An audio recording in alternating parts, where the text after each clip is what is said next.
Gold trusted gold buyers తాకట్టులో ఉన్న బంగారాన్ని విడిపించి ఈ రోజు ఉన్న మార్కెట్ ధరకే కొనబడును. మరిన్ని వివరాలకు సంప్రదించండి 7771077720.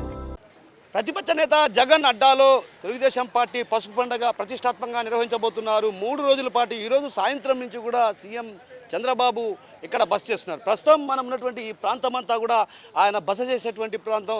ఇక్కడికి ఆయన నేరుగా చేరుకుంటారు. సాయంత్రం 6 గంటల ప్రాంతాల్లో ఇక్కడికి చేరుకుంటారు. ఇక్కడికి చేరుకున్న అనంతరం కూడా ఆయన ఇక్కడ కాసేపు విశ్రాంతి తీసుకుంటారు. అయితే ఇప్పటికే అటు అధికార యంత్రాంగం కూడా అన్ని ఏర్పాట్లు చేసింది.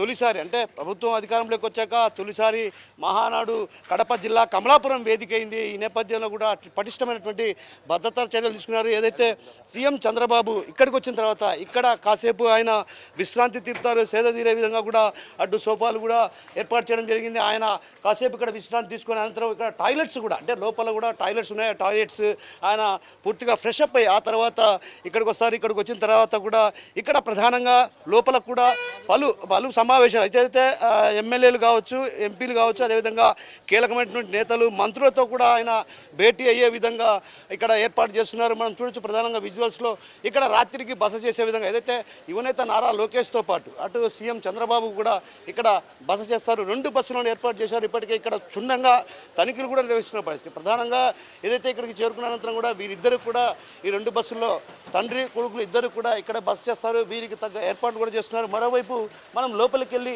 అసలు ఏర్పాట్లకు సంబంధించి మనం చూసే ప్రయత్నం చేద్దాం. అసలు ఎలాంటి ఏర్పాటు చేశారన్నటువంటి విషయం కూడా తెలుసుకునే ప్రయత్నం చేద్దాం. చూడొచ్చు ప్రధానంగా ఇక్కడంతా కూడా ఎక్కడే కానీ అంటే ఒక రకంగా ఎవరి ఫ్లెక్సీలు లేకుండా కేవలం తాత అదేవిధంగా తండ్రి బిడ్డ అంటే ఎన్టీఆర్, చంద్రబాబు, నారా లోకేష్ ఫోటోలు తప్ప ఎక్కడే కానీ కనిపించని పరిస్థితి. అంటే తన మార్క్ రాజకీయాలకు ఒక రకంగా ఆయన తెరలేపారనే చెప్పాలి. అయితే ఈ నేపథ్యంలో చంద్రబాబు ఒకవైపు సమీక్ష నిర్వహిస్తుంటే మరోవైపు యువనేత నారా లోకేష్ సమీక్షలు నిర్వహించే విధంగా కూడా ఇక్కడ ఏర్పాటు చేసిన పరిస్థితి మనం చూడొచ్చు. ప్రధానంగా విజువల్స్లో ఏదైతే సీఎం చంద్రబాబు ఒకవైపు సమీక్ష నిర్వహించేందుకంటే కీలక నేతలు కావచ్చు, అదేవిధంగా రాష్ట్రానికి సంబంధించినటువంటి కార్యవర్గ నేతల భేటీ కావచ్చు, అదేవిధంగా ఎమ్మెల్యేలు, ఎంపీలతో కూడా అంటే ప్రధానంగా ఎంపీలు, ఎమ్మెల్యేలు, అదేవిధంగా మినిస్టర్లతో కూడా ఆయన భేటీ అవుతారు. ఇక్కడ చూడొచ్చు ఇంకొక హాల్ కూడా ఏర్పాటు చేయడం జరిగింది. ఈ హాల్ కూడా అటు పూర్తిగా క్షుణ్ణంగా తనిఖీలు చేశారు. ఇప్పటికే డాగ్ స్క్వాడ్ అదేవిధంగా ఏదైతే బాంబు స్క్వాడ్ కూడా రంగంలోకి దిగి అటు పూర్తి స్థాయిలో క్షుణ్ణంగా తనిఖీలు చేసిన పరిస్థితి మనం గమనించవచ్చు. అంటే తండ్రి ఒకవైపు సమీక్ష నిర్వహిస్తుంటే మంత్రులతో, మరోవైపు ఏదైతే ఈరోజు అంటే మహానాడులో ఆయనకు కీలక బాధ్యతలు అప్పగించే నేపథ్యం, ఆ నేపథ్యంలో కూడా ఒక రకంగా కార్యవర్గంతో కూడా ఆయన భేటీ కానున్నటువంటి పరిస్థితి కనిపిస్తుంది. మరోవైపు అటు 4 హాల్స్ మొత్తం ఇక్కడ 4 హాల్స్ ఏర్పాటు చేశారు. 4 హాల్స్లో కూడా ప్రత్యేకించి ఎవరైతే మంత్రులు కావచ్చు, అదేవిధంగా ఎంపీలు, ఎమ్మెల్యేలతో కూడా ఆయన భేటీ అయ్యే విధంగా కూడా ఇక్కడ తీర్చిదిద్దడం జరిగింది. చూడొచ్చు మనం ప్రధానంగా విజువల్స్లో ఇక్కడ ఏదైతే ఎల్ఈడి స్క్రీన్ ద్వారా ఏదైతే రాష్ట్రంలో అమలవుతున్నటువంటి తెలుగుదేశం ప్రభుత్వం అమలవుతున్నటువంటి సంక్షేమ పథకాలు వీటన్నిటినీ కూడా క్షుణ్ణంగా ఇక్కడ వివరించే పరిస్థితి కనిపిస్తుంది. మరోవైపు పార్టీ విధానాలు, అదేవిధంగా విధి విధానాలతో పాటు సిద్ధాంతాలను కూడా అటు పార్టీ శ్రేణులు అంటే ఇక్కడ కూర్చొని చర్చిస్తారు. మనం చూడొచ్చు ప్రధానంగా విజువల్స్లో కొద్దిమంది మాత్రమే, కేవలం అటు 6 మంది ఇటు 6 మంది మాత్రం అంటే కీలక నేతలు ఎవరైతే కీలకంగా వ్యవహరిస్తారో రాష్ట్రంలో కీలకంగా వ్యవహరించే వారు ఇక్కడ భేటీ అవుతారు. భేటీ అయిన అనంతరం కూడా పార్టీ సిద్ధాంతాలు అదే విధి విధానాలతో పాటు ప్రభుత్వ సంక్షేమ పథకాలు ప్రధానంగా ఏ పథకాలు అమలు చేస్తున్నాం, అదేవిధంగా అంటే ఇప్పటికే అటు పెన్షన్ కావచ్చు, గ్యాస్ సిలిండర్ల పథకాన్ని అమలు చేసిన పరిస్థితి, మరోవైపు మిగతా పథకాలను కూడా ఈ మహానాడు వేదికగా ప్రకటించబోతున్నారు. ఈ నేపథ్యంలోనే ఇక్కడ కూర్చొని పవర్ ప్రజెంటేషన్ ద్వారా కూడా అటు పూర్తి స్థాయిలో చంద్రబాబు వీక్షించే అవకాశాలు కనిపిస్తున్నాయి. మరోవైపు ఇక్కడ మనం చూడొచ్చు ప్రధానంగా విజువల్స్లో ఇప్పటికి కూడా నెట్ అంటే ఇంటర్నెట్ ద్వారా పూర్తి స్థాయిలో ఏర్పాటు చేస్తున్నారు. ఇప్పటికే టీం కూడా ఇక్కడ వర్క్ చేస్తున్నటువంటి పరిస్థితి కనిపిస్తుంది. ఏదైతే లోకేష్ టీం తన మార్క్ రాజకీయాలు వేసుకోబోతున్నారనడానికి ఇది ఒక పెద్ద ఉదాహరణగా చెప్పచ్చు. ఎందుకంటే అసలు కమలాపురం నియోజకవర్గం వేదిక కావడం, అందులో దీన్ని కూడా అటు కడప జిల్లా నేతలు కూడా ఎంతో ప్రతిష్టాత్మకంగా తీసుకున్నటువంటి పరిస్థితి కనిపిస్తుంది.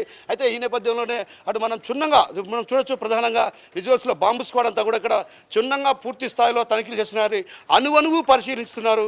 ఏదైతే ఇట్లా దాదాపు ఈ రోజంతా కూడా క్షుణ్ణంగా అంటే నిత్యం కొంతమంది ఇక్కడ వచ్చిపోతుంటారు కాబట్టి అందువల్ల ఇప్పుడు పూర్తిగా క్షుణ్ణంగా తనిఖీలు చేసి ఆ తర్వాత ఎవరికి లోనికి అనుమతించకుండా చర్యలు తీసుకునే పరిస్థితి కనిపిస్తుంది. మరోవైపు మనం ఇంటర్నెట్ సౌకర్యం కూడా ప్రధానంగా ఇక్కడ డాగ్ స్క్వాడ్ చూడండి, మనం డాగ్ స్క్వాడ్ విజువల్స్ చూడొచ్చు. ప్రధానంగా సీఎం చంద్రబాబు అదేవిధంగా లోకేష్ బస చేస్తారు. ఇద్దరు కూడా వరుస సమావేశాలు, వరుస సమీక్షలు. ఏదైతే ప్రతినిధుల మహాసభ సాయంత్రం పూర్తి కాగానే కీలక నేతలతో భేటీ అవుతారు, మంత్రులతో భేటీ అవుతారు. వారి ద్వారా పవర్ ప్రజెంటేషన్, అదేవిధంగా వారు చేసేటువంటి సంక్షేమ కార్యక్రమాలు, ప్రభుత్వం అమలు చేసినటువంటి సంక్షేమ పథకాలతో పాటు అటు ఏదైతే పార్టీ విధి విధానాలతో కూడా ఇక్కడ 50 మందితో, అంటే కేవలం ఎంపీలు కావచ్చు, లేదంటే మంత్రులు, ఎంపీలు మంత్రులతో భేటీ అయ్యే విధంగా కూడా ఇక్కడ ఏర్పాటు చేయాలి. వీటన్నిటిని కూడా క్షుణ్ణంగా తనిఖీలు చేసిన పరిస్థితి. ఎక్కడే కానీ ఈ ఫ్లెక్సీలు కానీ అలాంటివి ఏమీ లేకుండా కేవలం తాత, తండ్రి, మనవడు అంటే ముగ్గురు ఉండే విధంగానే ఫ్లెక్సీలు కూడా ఏర్పాటు చేయడం జరిగింది. ఎక్కడే కానీ అసలు నేతల ఫ్లెక్సీలు ఎక్కడ కనపడిన పరిస్థితి. అంటే ఒక రకంగా పూర్తి స్థాయిలో పసుపుమయంగా మారింది. అదేవిధంగా సీఎం చంద్రబాబు ఇక్కడ కూర్చొని ఇక్కడ కూర్చొని ఆయన సమీక్షించే పరిస్థితి ఉండే విధంగా కూడా ఇక్కడ చర్యలు తీసుకున్నారు. అదే విధంగా ఏదైతే రాష్ట్రంలో అమలవుతున్నటువంటి సంక్షేమ పథకాలకు సంబంధించి అటు పూర్తి స్థాయిలో అధికారులతో కూడా సమీక్ష నిర్వహిస్తారు. ఇప్పటికే అటు రాష్ట్రానికి సంబంధించినటువంటి 13 జిల్లాల నుంచి కూడా ఎస్పీలు రావడం జరిగింది. ఈరోజు సాయంత్రానికి సీఎం చంద్రబాబు అదేవిధంగా నారా లోకేష్ కడపకు చేరుకుంటారు. కడపకు చేరుకున్న అనంతరం కూడా వారు ఏ ప్రాంతానికి అంటే ఎయిర్పోర్ట్లో దిగిన అనంతరం కూడా అక్కడి నుంచి నేరుగా ఈ మహానాడు ప్రాంగణం వద్దకు చేరుకుంటారు. ఆ ప్రాంగణం చేరుకున్నటువంటి నేపథ్యంలో కూడా ఒక్కసారిగా కూడా అటు పూర్తి స్థాయిలో భారీ బందోబస్తును కూడా ఏర్పాటు చేయడం జరిగింది. అదేవిధంగా డ్రోన్ కెమెరాలు, సీసీ కెమెరాలతో నిత్యం పర్యవేక్షణ ఉండే విధంగా కూడా ఇక్కడ ఏర్పాటు చేస్తున్నారు. మరోవైపు బాంబు స్క్వాడ్ 13 జిల్లాల నుంచి బాంబు స్క్వాడ్ ఇప్పటికే రావడం జరిగింది. మరో 10 జిల్లాల నుంచి కూడా బాంబు స్క్వాడ్ లోనికి అనుమతించే పరిస్థితి కనిపిస్తుంది. అయితే ఇప్పుడు ప్రస్తుతం ఇక్కడ కొంతమందిని మాత్రమే అనుమతించారు. మరి కాసేపట్లో ఇది పూర్తి స్థాయిలో కూడా ఎవరిని అనుమతించకుండా, అంటే సీఎం చంద్రబాబు అదేవిధంగా నారా లోకేష్ వచ్చే గంట ముందు ఈ ప్రాంతంలోకి ఎవరిని కూడా అడుగు పెట్టనివ్వరు. ఎందుకంటే భారీ బందోబస్తును కూడా ఏర్పాటు చేయడం జరిగింది. ఒక రకంగా జగన్ అడ్డాలో ఈ పసుపు పండుగకు కమలాపురం వేదిక కావడం, అదేవిధంగా కమలాపురంలో పుత్తా చైతన్యారెడ్డి అంటే తక్కువ సమయంలోనే ఇటు అత్యంత ప్రతిష్టాత్మకంగా ఏర్పాట్లు చురుగ్గా సాగుతున్నటువంటి పరిస్థితి. మరోవైపు ఇప్పటికే అటు పోలీసులు కూడా భారీ బందోబస్తు ఏర్పాటు చేయడం జరిగింది. బస్సు చుట్టూ కూడా పోలీసుల వలయంగా మారిందనే చెప్పాలి. ఎప్పుడైతే చంద్రబాబు ఇక్కడికి చేరుకోగానే నేరుగా అక్కడ టాయిలెట్స్ కూడా ఉన్నాయి. ఆ టాయిలెట్స్లో కూడా ఆయన వాషప్ అయిన తర్వాత ఇక్కడికి వచ్చి ఫ్రెష్ అప్ అయ్యి తర్వాత బయటికి వస్తారు. బయటకు వచ్చి రేపు ఉదయం ఏదైతే రేపు హాజరైనటువంటి అనంతరం కూడా పార్టీ సిద్ధాంతాలు, విధి విధానాలను వివరించే పరిస్థితి కనిపిస్తుంది. రెండవ రోజు ఏదైతే 28వ తేదీన ఆ ప్రభుత్వం అమలు చేసినటువంటి సంక్షేమ పథకాలు కావచ్చు, అదేవిధంగా రాష్ట్ర ప్రభుత్వం అమలు చేసేటువంటి భవిష్యత్తులో అమలు చేసేటువంటి సంక్షేమ పథకాలు కావచ్చు, వీటన్ని పోలీసులు కూడా భారీ ఎత్తున ఇక్కడికి చేరుకోవడం జరిగింది. పోలీసు బలగాలు కూడా ఒక రకంగా మోహరించారు. అయితే మరోవైపు రాష్ట్ర ప్రభుత్వం ఎంతో ప్రతిష్టాత్మకంగా నిర్వహిస్తున్నటువంటి ఈ మహానాడు విఐపీలు వచ్చిన తర్వాత ఏంటి పరిస్థితి అన్నటువంటి విషయాన్ని కూడా అటు అధికారులు క్షుణ్ణంగా వారికి ఆదేశాలు జారీ చేసిన పరిస్థితి. మరోవైపు ఇప్పటికే ఆక్టోపస్ టీం కూడా ఇక్కడికి చేరుకోవడం జరిగింది. 2 బృందాలు అంటే దాదాపు 73 మంది కూడా ఇక్కడికి చేరుకోవడం జరిగింది. వీరంతా కూడా చుట్టూ వలయంలో ఏర్పాటు అవుతారు. మరోవైపు ఆక్టోపస్ టీం కావచ్చు, ఎన్ఎస్జీ టీం కూడా ఇప్పటికే కడపకు చేరుకుంది. ఇప్పుడే కడప విమానాశ్రయానికి చేరుకున్న నేపథ్యం, ఆ నేపథ్యంలో కూడా వారంతా కూడా ఇక్కడికి రావడం జరుగుతుంది. వచ్చిన తర్వాత కూడా అటు పూర్తి స్థాయిలో క్షుణ్ణంగా తనిఖీలు చేస్తారు. ఇప్పటికే అటు ప్రతి అణువణువు తనిఖీలు చేసిన పరిస్థితి కనిపిస్తుంది. మరోవైపు వర్షం పడితే కూడా, వర్షం పడినప్పటికీ కూడా ఎలాంటి అసౌకర్యానికి గురి కాకుండా, బురదలు అంటే లేకుండా కూడా పటిష్టమైన చర్యలు మనం చూడొచ్చు. కింద అంతా కూడా బైక్ మిక్స్ చేసి పూర్తి స్థాయిలో అటు ఏర్పాటు చేయడం జరిగింది. అటు క్షుణ్ణంగా తనిఖీలు చేసి ఆ తర్వాత లోపలికి కూడా అనుమతించే విధంగా కూడా కట్టుదిట్టమైన భద్రతా చర్యలు చేపట్టారు. అటు ప్రతినిధుల మహాసభ ఇప్పటికే అటు పూర్తి స్థాయిలో ఏర్పాట్లు చేసినటువంటి పరిస్థితి.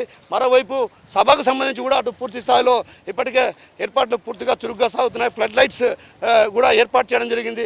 ప్రతినిధులు జరిగే సభకు ఇప్పటికే అటు పూర్తి స్థాయిలో ఏర్పాట్లు జరిగాయి. స్టేజీ పైన కూడా అంటే కొద్ది మందిని మాత్రమే స్టేజీ పైన ఉండే విధంగా కూడా చర్యలు తీసుకుంటున్నారు. అయితే స్టేజీకి సంబంధించి ప్రధానంగా మనం పోయి ఒత్తిడి చూస్తే ప్రధానంగా అక్కడ చూస్తే మాత్రం నిన్నటికి కొద్దిగా ఉండేది. ఈరోజు పూర్తి స్థాయిలో అంటే ఏదైతే పసుపు పండుగకు సర్వం సిద్ధమైనటువంటి పరిస్థితి, ముస్తాబైనటువంటి పరిస్థితి. ఇండియా పాకిస్తాన్ ఉద్రిక్తతలపై లేటెస్ట్ అప్డేట్స్ కోసం డౌన్లోడ్ చేసుకోండి RTV లైవ్ యాప్.